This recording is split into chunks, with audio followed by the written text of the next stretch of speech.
singleness, in your relationships, if you want God to bless you and avoid the big relation slips, what has God called you to do? Well, everybody who kind of followed Jesus around had this thought in their mind too, like, Jesus, what do you want from us? What are we meant to do? What are we here for? Tell us what's the most important thing in life. And so they come and ask Jesus in Matthew 22, verse 36. They say, Teacher, which is the most important commandment in the law of Moses? And Jesus replied, you must love the Lord your God with all your heart, all your soul, and all your mind.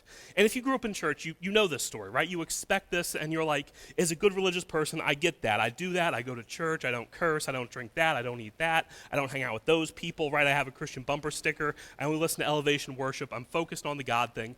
What else do you have? And so this is what the religious people of the time thought back then too. We check all the boxes, God. What else do you need us to do? Verse 38, Jesus says, this is the first and greatest commandment.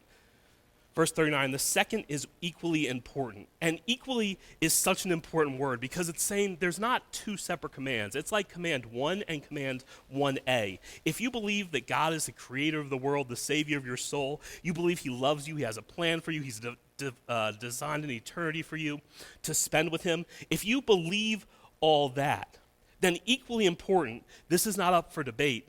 If you honor that God, if you love that God, if you believe in that God, then love your neighbor as yourself.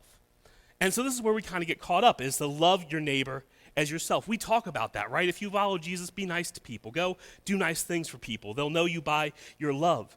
And that's so important. But before you get to neighbor, there's this little prerequisite that's kind of snuck in there. We call it a snuck premise in a debate or discussion. It's an assumed fact that we gloss over.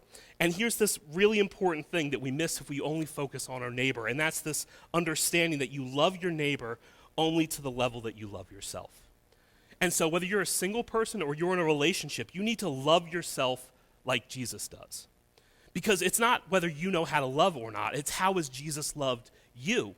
And if you skip that part, some of us, honestly, you'll never figure out how to love somebody in a relationship because you don't like yourself now.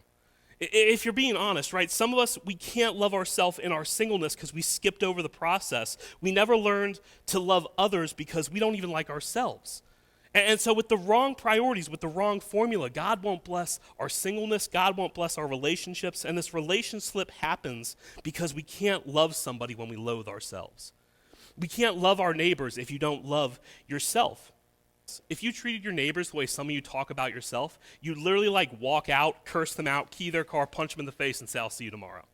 If you use the words with your neighbors that you talk about yourself, if you treated them the way that you treat your body and you treat your mind and you talk down to yourself, if you love the Lord your God, but you don't know that he loves you, then you're not going to be able to actually love anyone else until you, in your singleness, grasp your identity before God, who he says you are, until you learn to talk about yourself correctly, until you learn to love yourself correctly, you'll never be able to love anyone else. Before any relationship, you need to grasp the love Jesus has for you. You have to understand it, because if you understand that, you know you don't need anyone else to complete you. You just need more of Jesus, who loved you so much, he gave up his life for you, then he killed death and came back to make an eternity with you. He's got you covered.